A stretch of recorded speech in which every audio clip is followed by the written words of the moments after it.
Guys, thank you all for being here. This is a very informal discussion, but everyone's in the same space right now, going to conferences like this and others that are have been established for a long time. So if you guys would, if I could just start with, we'll start on the end and go this way. Just give me an overall, a 30,000-foot view of what your destination's relationship is with this market. So from the Discover Puerto Rico's perspective, we started as an organization in 2018. And as an island, the LGBTQ market had never been marketed before to the LGBTQ community anywhere. The local community sort of came in on board. We started to have conversations with them and identified that 80% at that time of the local consumer thought of Puerto Rico as an LGBTQ plus destination. From there, we started to have some additional conversations, roundtables, trainings with the local hotels, DMC partners, stakeholders. And from there, we started to build out an initial immersive campaign. And now this year, we're pushing out our Live Out campaign. And you guys, when you decided to do this, you came out swinging. I mean, that was a huge campaign and a very, very strong voice. You really stuck the flag squarely in that space. I agree. Our main thing, we're lucky as a destination to sort of have some background from other destinations that have been in the space through the past years. So we're able to pick up on those case studies and from there understand that currently, as in today, any destination as a they need to be authentic when they're marketing to the LGBTQ plus market. So from Puerto Rico's perspective, we said, what better than Puerto Ricans, the local community, to promote the destination from that aspect. Right. So that's what we did. I know some of you saw yesterday from Tom, the ad that we had at Passport, which focuses on a trans local couple in one of our coastal cities. And José, you hit the key word there, authentic. Todd, talk me through what you're doing out in Sonoma. So Sonoma County, obviously part of the greater Bay Area, and so we're just 45 minutes north of the Golden Gate Bridge, north of San Francisco. So, very much, very deep, rich history in the way of LGBT hospitality, really, in general, being so close to the Bay Area. In the 60s and 70s, a lot of hippies made their way north out of San Francisco and up to places like Guerneville, along the Russian River in Sonoma County. During the AIDS epidemic, there was a huge influx of gay men who came up to Sonoma County to find wellness and to die with dignity. And so we extend our welcome now to gay travelers in lots of different kinds of ways, making sure that we continue to honor our LGBTQ history, as I mentioned, but also continue to be, as we talked about, being authentic and being a welcoming destination in lots of different ways. We're obviously primarily known as a wine destination, which thank goodness for that, but there's a lot of other opportunities and pursuits in the way of outdoor recreation and things that, again, we've been known for in the past, and people, especially coming out of the pandemic, and also, of course, with the LGBTQ travelers, that they're seeking those kinds of experiences. And we'll get there, but I'm curious to hear your thoughts, and like I said, we will get there, as to how you do that. How do you break through the inertia, the pull of one of the gayest places on earth, San Francisco, to create a brand that is somehow complementary but still on its own? Not unlike what the rest of our travel industry does, we see it as an asset and a strength, and something we absolutely play to. So we are very much working hand in glove with San Francisco Travel and Visit California on a state level to make sure that we're welcoming folks that might be traveling through the San Francisco area, the Bay Area, and encouraging them to maybe extend their stay up to Sonoma County. In fact, we have one of our kind of signature LGBT events is Bear Weekend along the river in Guerneville, and they co-located in a way with one of the Pride festivals, or one of the kind of leather festivals, I should say, in San Francisco. So Leather Festival happens first, and then Bear Weekend happens right after, which is great. Right. Yep. Santiago in Tampa, to talk us through what the amazing stuff you. Well, you kind of got a teaser there with Carrie, right? It's this intimate relationship that's developed over, I want to say probably the last decade. And David, you know well, I mean, we aspired to be like you and Visit St. Pete Clearwater and the things you were doing. And, we had some challenges. In some cases, we all face different challenges in our Sure. communities on the things that we can do and how we do them. And we had some real breakthroughs. And I'll always remember you saying, it's fantastic when you transition from these very focused campaigns to then having it be a part of every campaign. And you represent people in all of your campaigns and all your marketing and all of your sales. And so I think we're in a great place, but it's taken a lot of time. It's taken a lot of effort. And like I said, at first, it was very, very focused, and now it's very natural. And so you will see our images are reflective of not just the LGBTQ plus community, but all communities in general. As we speak more of DEI or DIE or however we're phrasing it these days, it's about that inclusion. And so it's been a very, very good progression and evolution for us at Visit Tampa Bay, emulating some of the best. No, and I appreciate that. Thank you. We've worked together for years across the bay from each other. I was at Visit St. Pete Clearwater, it was Tampa Bay. And you touched on something there that's very important. It's about at what point does part of the LGBTQ plus messaging become just part of the fabric of the entire destination, right? While you have to maintain messaging at the same time, very specific messaging, both of those. Something you referenced, and I'll throw out, because I don't know if any other DMO or anyone else in any space here, but when he took over and when just before I took over at Visit St. Pete Clearwater, there were actually county mandates where we couldn't advertise toward gay, lesbian audiences because in most DMO spaces, it's public dollars, and public dollars have politicians attached to them, and then, whoa, here we go, right? So to be able to address and to get through a lot of roadblocks and around them, and with the evolution of the brand of the destination, we are here today. Did either of you face any political blowback or any challenges, particularly in Puerto Rico? So from Puerto Rico's end, you might think as a start that being in the Caribbean, it might be like a more conservative island, right, compared to our neighbors. But it actually turned out to be the opposite.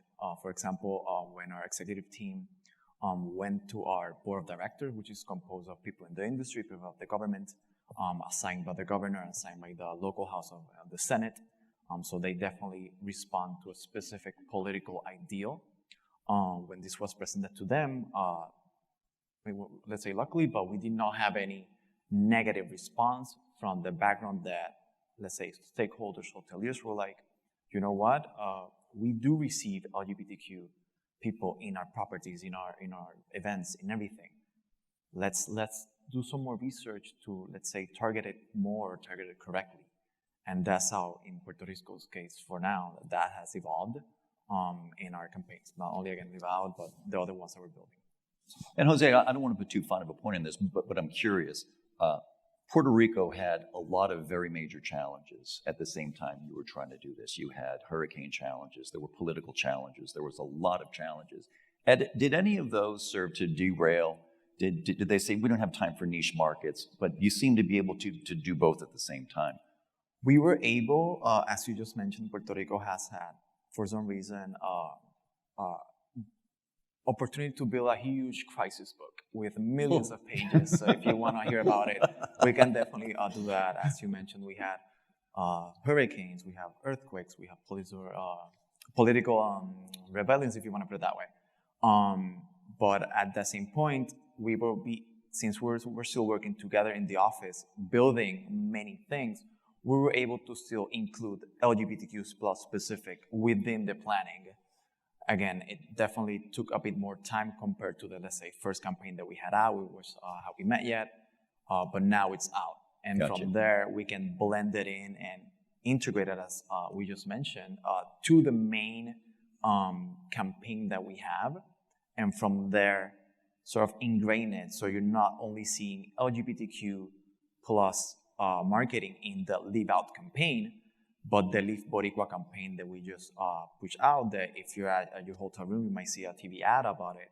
You have a non-binary people within the ad, and the ad is not specifically being targeted to the LGBTQ Right. plus market. And I think I know why you guys have succeeded so wildly, and that is because of just your attitude, how you phrase that. We've had the opportunity to build a huge crisis book. I'm like, just that phrase, like, wow, that's coming from a place that glass is half full, trust me. Todd, in Sonoma, what kind of roadblocks are you facing? Are there political, are there resources? Talk me through that. I mean, talk about crisis in a lot of different kinds of ways out in wine country and California in general with climate change, and whether it's fires. I've had a fire, at least one fire every year since I started my job out there, And these aren't little floods. fires. What's that? These aren't little fires. No, not little fires, unfortunately. But so we deal with brand tarnish in general from these things, and once the news cycle kind of gets past it, then we start to rebuild our marketing efforts. But so crisis is absolutely something we deal with on a regular basis, though not specific to LGBTQ marketing and advertising, thank goodness. So like Puerto Rico, we are also highly integrated, fully integrated, in fact, into our overall marketing efforts. I remember when I started in the industry 25 years ago, we had a multicultural, I think it was, marketing line item, which is so ridiculous, but it was the late 90s, and it is what you did. But now we don't have a LGBT or a multicultural advertising line item. It is just marketing. So a really nice progression there. But no, our business partners want to see more of this, actually. Not Why? only targeting, it's a great business decision. It's one of those things that it's not only the right thing to do, it's good business. We all know that we spend more per capita, I think, than a lot of our other kind of traveler counterparts, so to speak. So the audience is right, the household income is right, the no kids, oftentimes is part of that equation too. So just a higher disposable income in the household, which is what we all want, right? That is at its core a lot of, I think, the attraction of major corporations to this community. And going back to what Jose said, unless you're authentic in doing it, it's going to come off as mercenary and transactional, right? So you have to get the tone right. We were talking on the pre-call, and it was back in the day when CBBs and DMOs across the world even were tapping into this market or taking the first very tepid steps into this market. It seemed like there was a certain stripe where the gay person on staff became the de facto. It doesn't matter whether they were, convention services or they were in PR or whatever it was, they were gay, so they became the gay liaison to the community. That has changed so much. And when we talk about resources, because everyone has to wear a lot of different hats on DMOs all the time.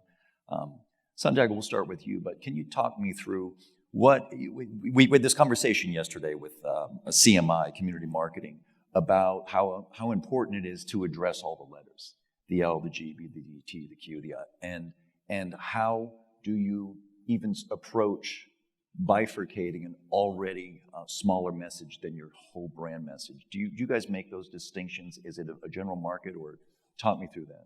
Well, we have a great marketing team. You saw Patrick Harrison on the video, right. and we use those resources that we have at home. We have influencers, we have community ambassadors. We rely on our locals to tell the story of a great destination that welcomes all people all the time. And so it seems pretty logical to tap into the power at home, but so often it's overlooked. And I think that's what we've become really, really good at. It's not the de facto person or the one person, it's all of us. We've talked about destination marketing organizations becoming management or leadership organizations. You have to really take a leadership position. Right. And it has to become ingrained in the entire company and the entire organization that we represent everyone. We want everyone to feel comfortable. And you're right, it has to be that is so easy to say, authentic. It's so hard to do. Right, Yeah. it's so hard to do. And the authenticity is super important, but when you have the bones, and you have the history and you have the culture, whether it's in Puerto Rico or in Sonoma or in Tampa or in St. Pete, Clearwater, it's a little easier to do because you can rely on a San Francisco. We could rely on a Visit St. Pete, Clearwater on the other side of the bay. So I think it's bridging all those factors and making it work. And then again, it's back in the day, right? We had these very focused campaigns. We were going after the traveler, and we wanted to speak the lingo and show the images. And now it's integrated in just about everything, if not everything, we do. And it doesn't feel forced. It feels very natural. It feels very normal. And you touched on the word ambassadors there. It is the most overlooked opportunity for any destination or any brand to have ambassadors speak in this space for them, to take direction from ambassadors, to connect with them directly. Jose, I know in Puerto Rico, you guys did some beautiful pieces I saw using actual gays and lesbians who live in Puerto Rico. Can you talk about that a bit? So when we were building our LGBTQ plus campaign as a destination, at that point we did not have, let's say, content, video, images, whatnot of specific LGBTQ people. We've done 3 photo shoots in the past 2 years, even during the pandemic. The first one was, let's say, the common or the first photo shoot that you would do, a white couple that tends to be the market that comes to Puerto Rico, as data mentions. Second research, we included a lesbian couple and a multiracial couple. Again, we're expanding the visibility. We know that there are people visiting, but we want, as Santiago said, to welcome everyone to the destination. And then on the third shoot that we did, integrating now the current campaign of Live Boricua, we brought in LGBTQ people from the island, LGBT people that I have my scene going out, or friends of friends, or it's like, oh my God, I've seen that person at the mall at some point. So local people that came in on board and did a shoot. And when you see the content that's being put out, you have, let's say, 2 fronts. The front of the community, the local Puerto Rican community, is like, I can see myself on those ads, on those images, even though I might not know them, but I can see myself, height, skin color, complexion, facing, clothing. And then at the same time, when we push it out to our markets, to other communities, to invite them in, they can see like, wow, I'm seeing authentic destinations. So if I'm coming from anywhere around the world, I'll be visiting something that I can integrate myself in and enjoy and experience. So when I go back home, I'll have a more, let's say, open mindset of. And you guys did that so beautifully, that whole campaign and how it was shot. And I like it because it somehow telegraphed how beautiful Puerto Rico was at the same time. You know, it wasn't so tight on the couple that you didn't get the context. And if I would have been thinking, I would have said we could pull some of these up. Todd, on that same note there, what is the, for lack of a better description, what is the indigenous LGBT scene like in Sonoma? It seems like a very spread out place. Can you give us just a kind of a 30,000-foot view? Kind of what it looks like and how it's are there gay bars in Sonoma? I mean, yeah, absolutely. It tends to be centered kind of in Guerneville is a small town along the Russian River, if you've been out to wine country before. So that tends to be a little bit of the sort of epicenter of our gay scene, though by no means is it the extent. I mean, you see, yesterday was our Pride Festival in Santa Rosa, which is the city in the middle of the county.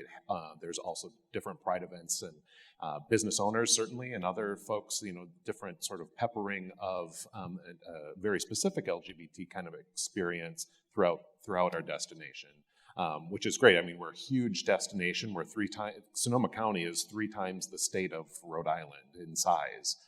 So we're a massive county, and so being able to, you know, have, you know, again, decidedly gay experiences for sure, but certainly gay, you know, welcoming businesses throughout the destination. and would it be that the lion's share of tourism in the LGBTQ space is like the lion's share of tourism in the non-space? It's wine country tourism. No, yeah, exactly. Okay. Highly integrated, and again, you can have some decidedly gay types of experiences, right? But it's very which is the way I like to market, because I like that's, we keep using the word integrated, but I love that about this destination. And in Sonoma, do you guys go letter by letter? Do you have a plan for lesbian and a plan for gay and a plan? It's under the diaspora, under the umbrella of, we've diversity. We've used lesbians, we've used gay men, we've used single. Here again, I think sometimes we as marketers tend to kind of try and fit into some of these lanes. We just did a project recently where we had a solo gay influencer kind of see the destination through his eyes, which I really appreciate. We've used differently abled people in our photo shoots as of late. So I really like to do marketing in that, again, using also the word authentic, I think is critical. And Santiago, you touched on this earlier, and this has been a phrase that started yesterday and echoes throughout this conference and others, is the DEI, diversity, equity, and inclusion, and how the LGBTQ space is a subset of DEI under the umbrella of DEI. The other part of DEI, accessibility issues, are those things that you all have addressed specifically? It's a growing. I've seen some stuff you've done. It's been beautiful. Yeah, we have. In fact, we feature individuals that may have some obstacles to travel.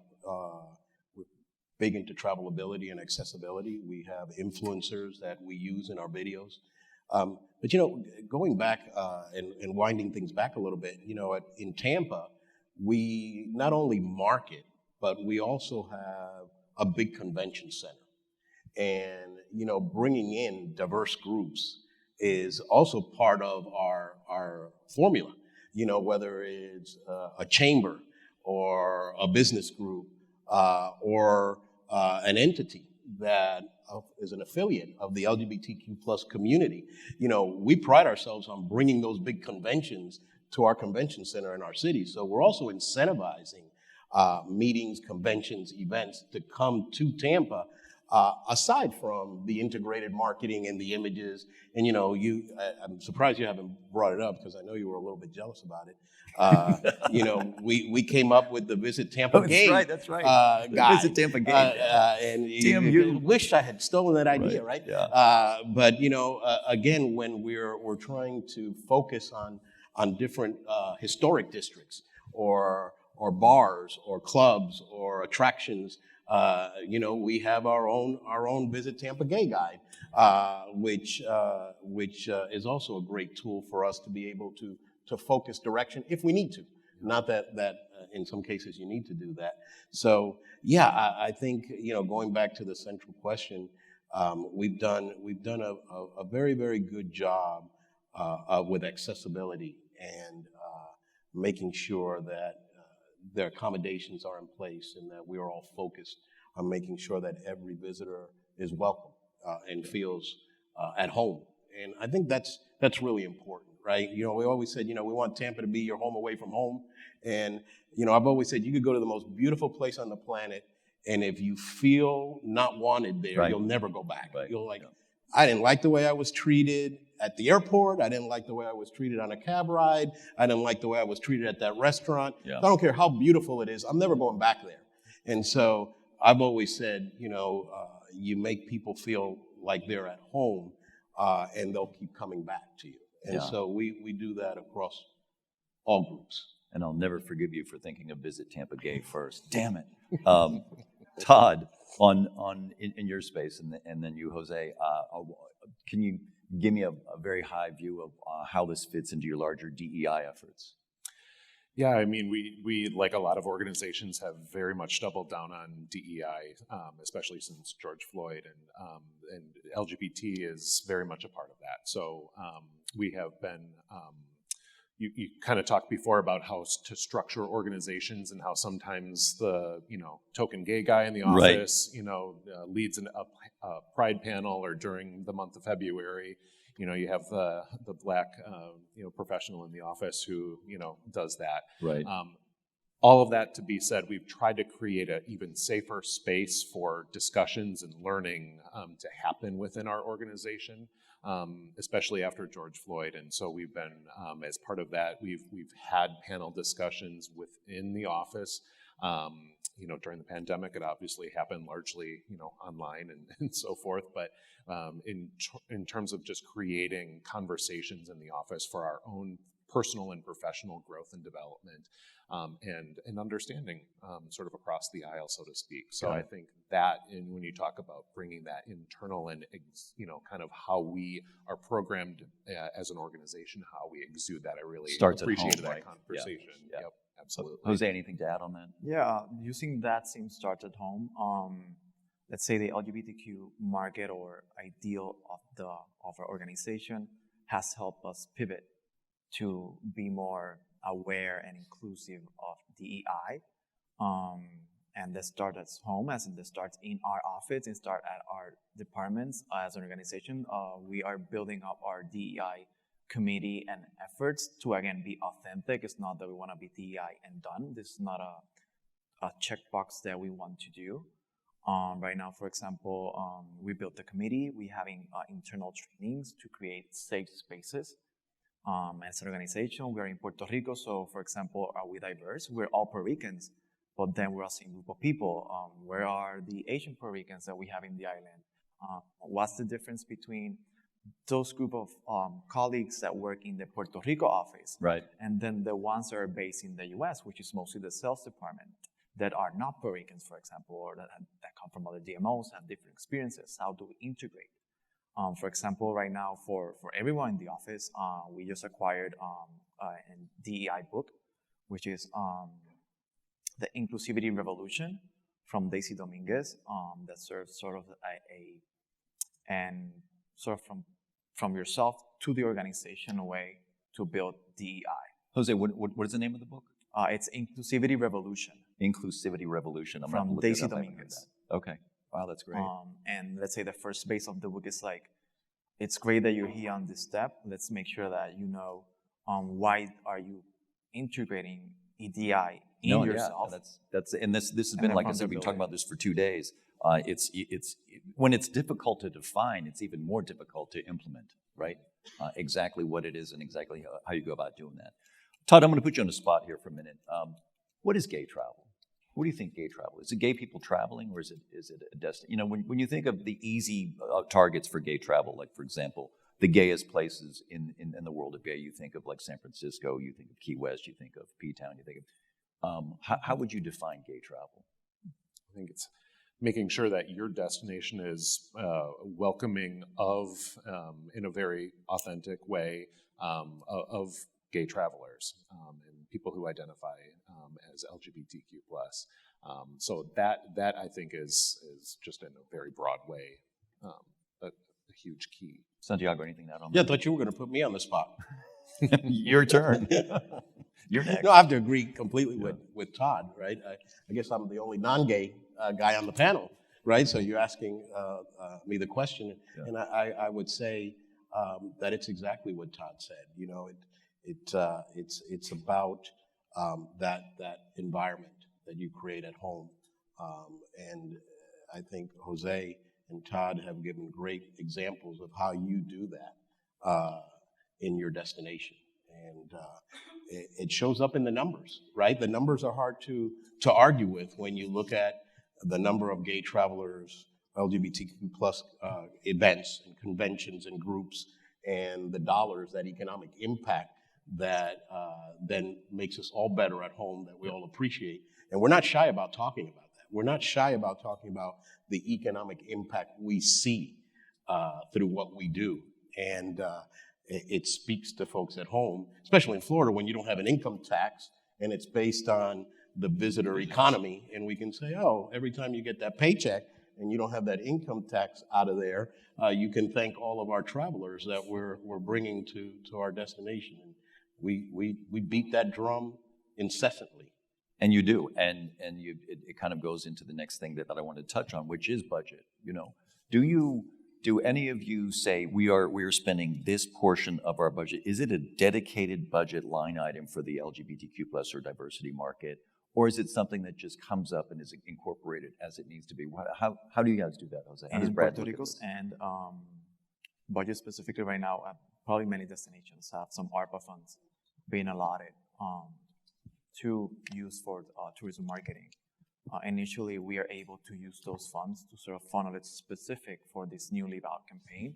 But in general, it's part of our overall marketing. So part of our core funding of the destination is already embedded. It's not that we say this specific dollar will go to the campaign. It's already part of, let's say, the media buys, the poaching on the promotions, the ad works that we're doing. They're like together, but they're going through different avenues. So right now, it would depend, but in general, it's all together. And Todd? We do not have a specific line item at all. So everything that we do is hopefully as integrated as we are able. Do you have to make the business case ever for this market to any of your constituents, to any of your councils or committees or electeds?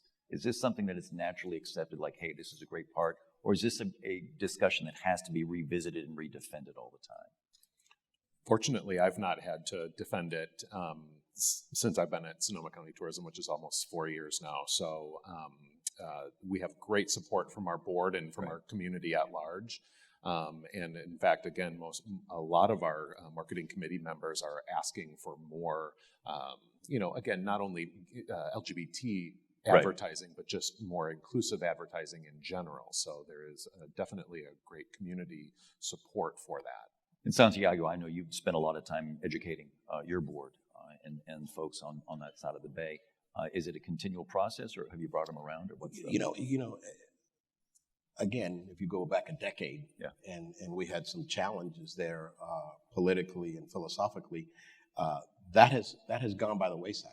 I don't ever think I have to defend anything that we do, and I think it's part of the evolution of your organization or your company, right? You diversify your board.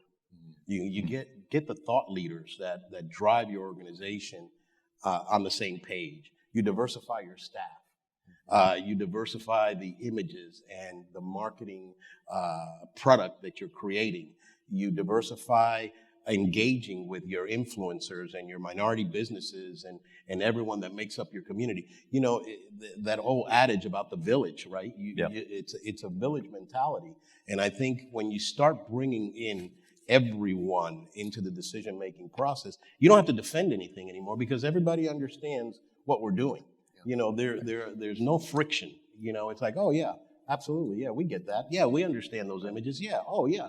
And then when it doesn't look that way is when somebody will say, hey, wait a minute, that doesn't look like us anymore. What's wrong with that video? What's wrong with that ad? That's a little different. No, that's not acceptable. So I think it's this continuous process. But I've refinement. I've used an additional 3 words with DEI. My staff knows it, right? Intentional, consistent, and ongoing. Because you always have to stay on it, because people forget, we're talking about a safe place. We have an internal task force, and now we're memorializing and procedurally putting things into place because we know we don't all last forever.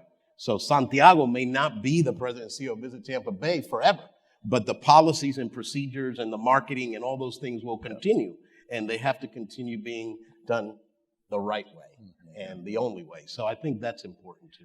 So, and we got about 2 minutes left, and I want you all to each answer this as best you can. But what is your success metrics for the LGBTQ plus market? How do you measure success? And because this was something we talked about the other day, it is an audience, it is a constituency that is very, very difficult to know when a gay person checks into a hotel, right? Who comes to visit. We can do averages, we can use CMI, we can use extrapolations and algorithms and percentages, but at the end of the day, there is a little bit of ephemera in this, like we really can't quite put it down. So for you, Jose, what is success? How do you measure success in the LGBTQ marketing in Puerto Rico? Mentioned, we can do some research on it, but in the end, it's more intangible. It's like the community effect that it has in, let's say, three ways. Economically, again, hotels will get economic impact from it, and then the city and the county with the taxes. the local LGBTQ plus community being impacted, and then the community at large, or like the city and everyone being impacted. Those are, as we'll say right now, since we're starting with our campaign, the best way to. So you go back to your ambassadors. You say, how are you guys doing? They're doing great. Todd, anything different on there?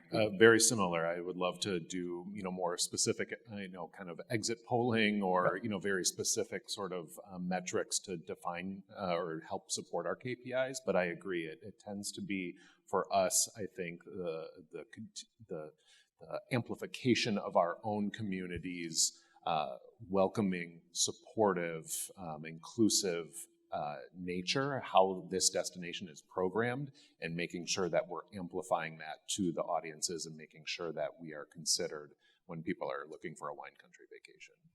Anything to add there? Amen. Being a leader in the space, being viewed as a place that you want to go to because you're a leader in that space and you continue to be a leader in the space. And like I said, you can never forget and take your foot off the pedal. You just can't do it.